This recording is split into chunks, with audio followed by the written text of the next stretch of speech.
Halo, selamat malam saudaraku yang ada di tempat kerja ya. Eh, Kami di sini udah 7 tahun bekerja ya.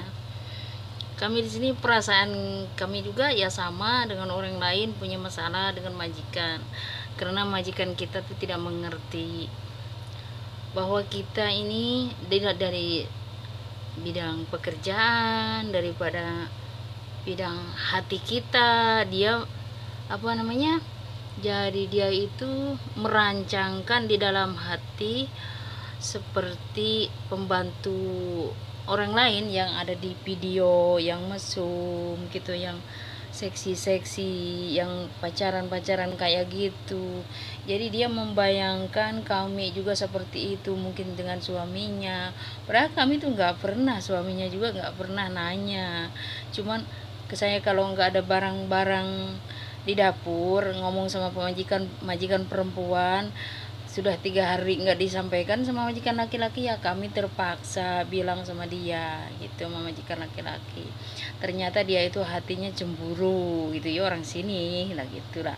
Kalau dikira sih nggak aneh lah, cemburu itu. Tapi kalau saya nggak diambil hati, yang penting kita nggak berbuat gitu. Saya juga pernah 2 tahun setengah dulu pernah kabur ke tetangga dia, kerja lagi di rumah tetangga dia, gajinya 2.000 itu. Ternyata anak yang kami jaga ini dari bayi sebulan sampai sekarang 7 tahun, nggak mau ditinggal, nggak mau pembantu yang lain, maunya saya terus gitu. Anaknya nangis, dikira dia ibu dia tuh saya gitu, jadi siang malam saya jaga. Jadi akhirnya waktu saya tinggal dia anaknya sakit gitu, cari-cari saya. Itulah, saya itu kebenciannya sama majikannya perempuan ya gitulah. Dia selalu berantem, berantem kuat, buang-buang pakaian dari lemari. Kan kita sakit hati kan, udah digosok, udah dia dibuang gitu kan, benci juga. Tapi saya daripada ngelawan sama dia berantem, saya marah juga, apa-apa dibuang, apa dibuang gitu. Kita pun kan marah gitu kan, udah kerja capek-capek lagi disuruh beresin lagi sama saya, daripada ngeberesin saya lebih baik keluar dari dia gitu aja. Ya saya juga pernah juga, tapi diambil lagi sama dia karena anaknya. Akhirnya dia itu baik sekarang, alhamdulillah nggak pernah berantem gitu. Jadi cuman sekarang masih ada sedikit cemburu sama saya, gara-gara dia melihat di YouTube orang Indonesia itu ada yang melayani majikan, ada yang melayani anaknya, ada yang mesum juga di video gitu, ada yang juga dia banyak akhlak-akhlak orang Indonesia itu ya, pekerja rumah tangga gitu seperti kita pembantu, banyak yang hal-hal yang tidak disukai gitu sama dia. Padahal kita kan nggak berbuat gitu, kenapa kenapa kita mesti mau kena gitu ya. Itu kami mohon ya ya ini saya dari Jawa Barat juga ya, semoga yang merantau ini mempunyai akidah, kita ingat Allah. Kita kalaupun kamu punya akan mengeluarkan asmara dengan pacar, dengan kekasihmu, nggak usah divideoin loh, nggak usah gitu dipamer-pamerin, nggak usah gitu kalau boleh ya neng ya. Adik-adik yang masih mungkin yang masih gergetin gitu, masih dari rumahnya frustasi nyampe sini mendapatkan cowok yang kau suka sampai dipamerin, difotoin gitu, ini kan malu gitu ya. Mudah-mudahan adik-adik dapat hikmah ya. Kita ini namanya, kita itu dihina banget sama orang Saudi. Namanya pembantu itu orang yang paling terhina. Orang Saudi itu menghina banget, orang miskin banget katanya, rumah pun nggak punya kayaknya itu. Jadi kita tuh punya akhlak yang nggak terbaik, itu kita tuh jadi merembet, orang yang baik aja dicurigain gitu. Jadi saya pun kadang-kadang jengkel, kadang-kadang maunya ngamak sama dia gitu. Tapi kita bertahan aja. Saya di sini ya bukan nggak ada masalah, balik lagi ke sini gitu juga sama majikan saya. Cuman saya orangnya bertahan, bekerja, berdoa. Tiada lagi kita hanya berdoa kepada Allah yang kita harus difokuskan. Berdoa kepada Allah, Allah akan mengabulkan keinginan kita. Alhamdulillah, gitu, dengan selamat. Orang sini pandai, laki-lakinya semuanya mau kita nggak dilayanin, dia mengada-ngada. Tadi ada cowok kesini masuk cari pembantu kita, nah itu udah bohongnya. Anaknya juga sama. Kalau orang sini begitu kebanyakan.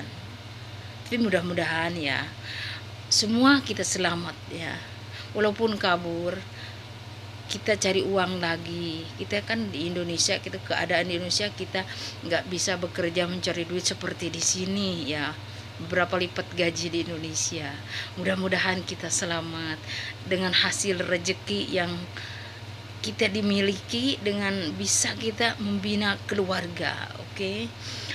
Dan kami mohon ya, yang mesum-mesum itu nggak usah divideoin loh, yang joget-joget seksi, maksud saya tuh bukan iri, saya pun boleh di sini, saya kerja di sini berleha-leha aja gitu.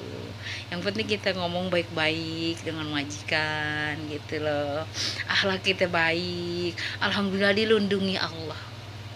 Allah akan melindungi kita, memperbaiki hati kita. Yang penting tenang dan menang, gitulah. Istilahnya kita berdoa yang banyak kuat. Berdoa tiada lagi di sini mau minta tolong sama siapa. Nggak ada yang nolong, ngadu ke sama kantor juga nggak ada yang nolong. Tetap aja berdoa. Kita berdoa pasti Allah akan melindungi kita. Ya. Dan maaf ya, mbak-mbak yang pernah dia bilang brengsek orang kaburan itu ya, sampai merembet banyak ya yang ngelawan itu. Ya mudah-mudahan yang lainnya nggak usah lah, udah aja deh, kasihan dia gitu. Bukan saya pun bukan bukan mendukung dia, karena saya pun nggak kenal sama itu orang. Dia pun mungkin nggak tahu mau apa hubungannya, mau keluar kayak kelihatannya pakai kosmetik gitu. Saya ini malam-malam nih bikin pakai kosmetik juga ya, sendirian habis kerja nih ya, kita ada curhat. Karena saya sih kerjanya itu alhamdulillah nasib saya tuh nggak seberapa kerja banyak, enggak. Alhamdulillah gaji saya 1.500 dulu, 2 tahun 800 sampai 2 tahun 800, ketiga tahun 1.500 karena saya dilarang pulang. Kata saya, kalau kau mau saya silahkan, pokoknya ngegaji saya semau saya, kalau enggak saya waktu pulang gitu ya. Pandai-pandai aja gitu. Kita alhamdulillah selamat di sini, gak ada apa-apa. Saya dulu 5 tahun pulang sekali, sekarang cuti di Indonesia 3 bulan balik lagi ke sini gitu. Alhamdulillah kita dapat rezeki, bisa memberi anak, memberi saudara, kita bikin rumah cantik, bukan sombong gitu. Alhamdulillah gitu lah, kita bersyukur pada Allah memberikan rezeki yang halal. Ya itulah di sini di Saudi. Ya memang majikan saya juga ganas, judes, tapi kita gini aja gitu, pandai-pandai aja lah, kita udah gede kita kan. Ya harus pinter, berani. Itu kalau saya perangan Basuki Ahok ya. Saya itu satu rumah itu tidak boleh berbohong. Saya itu ancam kalau anak kecil bohong juga. Kalau lu bohong saya akan potong kamu punya tangan apa, telinga apa, lidah kamu saya pepet pisau, saya gitu aja, ancam aja gitu kalau bohong. Makanya alhamdulillah sekarang dia alhamdulillah terbaik, nggak bohong-bohong itu, ini nggak, itu kurang lah. Dulu bohong banget, kalau saya lawan aja. Inilah saya memang fans Basuki Ahok, gubernur Jakarta. Jadi saya tuh sekarang ngikuti dia, bener-bener perangan saya tuh ngikuti Basuki Ahok. Alhamdulillah selamat, saya dengan selamat gitu. Ya mudah-mudahan ya mbak-mbak yang masih marah sama si mbak itu dulu bilang brengsek, udah ya, yang lainnya udah ya, nggak usah di YouTube tuh rame banget saya lihat yang marah-marahin ya. Yang lebih baik kata Allah orang yang memaafkan orang yang salah gitu kan. Dia pun salah mungkin tuh ceplos gitu ngomongnya, walaupun saya nggak tahu itu saya pun siapa, itu orang Cipanas orang mana ya, saya juga dekat Sukabumi saya, iya. Tapi ya mohon maaf kepada pemerintah Indonesia ya, seandainya ada laporan-laporan dari pembantu rumah tangga begitu ya, memang benar-benar laporannya dengan sesuai gitu, mudah-mudahan dia tanggapi ya. KJRI Jeddah, mau KJRI Riyadh, mau Menteri Tenaga Indonesia. Jadi kalau ada laporan dari TKW itu harus ditanya langsung, kita ditelepon balik, harus mendukung. Soalnya majikan-majikan di sini banyak yang pandai memain-mainkan gitu akhlak-akhlak pembantu. Tapi kalau saya percis kayak Basuki Ahok, dilawan terus. Kalau memang lo tahu saya begitu, kenapa nggak memukul saya gitu aja kalau dipitnah. Walaupun lu sekecil majikan saya, wajib kamu memukul saya kalau seandainya bawa orang ke rumah. Itu berbohong, pasal dia disuruh sekolah nggak mau sekolah, main-main sana bolak balik gitu. Ada juga dia kurang ajarnya sama gue, tapi saya sih malah dimarahin juga sama saya, ngapain lu gila lah ini hari ya gitu kalau saya. Makanya jadi nggak ada yang terjadi ke saya gitu. Mudah-mudahan yang lainnya gitu ya. Kita marah tak tentu arah, jangan celaka. Kita tuh harus marah dengan sesuai gimana lah caranya.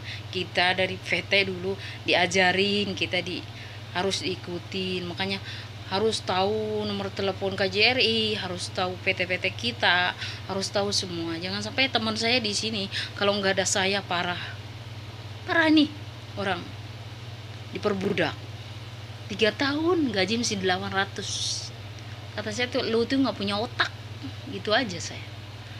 Terus saya mohonkan ke dia, kerjanya 4 rumah, saya yang nolak. Kamu ini harus mengikuti tata caranya di surat PK sama majikan teman saya di bawah, bapak majikan saya. Kenapa ini ngerjain orang sampai banyak-banyak kayak gini, berapa rumah? Disuruh siapa? Saya gitu aja. Lagi gaji 300 mesti 800. 3 tahun 800. Lagi kerja 4 rumah, siapa suruh? Gak boleh itu. Peraturan dari mana itu? Katanya disuruh kantor 2 tahun mau pulang gak boleh. Kata kantor disuruh 3 tahun, mana ada. Saya ngomong gitu aja, saya tenang aja. Mana ada, gak ada undang-undangnya ini, surat PK-nya 2 tahun kontrak pulang, kalau enggak kamu tambah gaji lagi, harus ngasih uang tiket. Siapa bilang kamu begitu, orang kantornya 3 tahun? Enggak ada, itu permainan orang sini. Saya gitu aja biarin. Ini orang mau aja karena dia takut. Ya orang nggak sama lah, dia takut. Minta gaji aja takut, minta ditambah gaji aja takut, dibodoh-bodohin terus. Saya lawanin.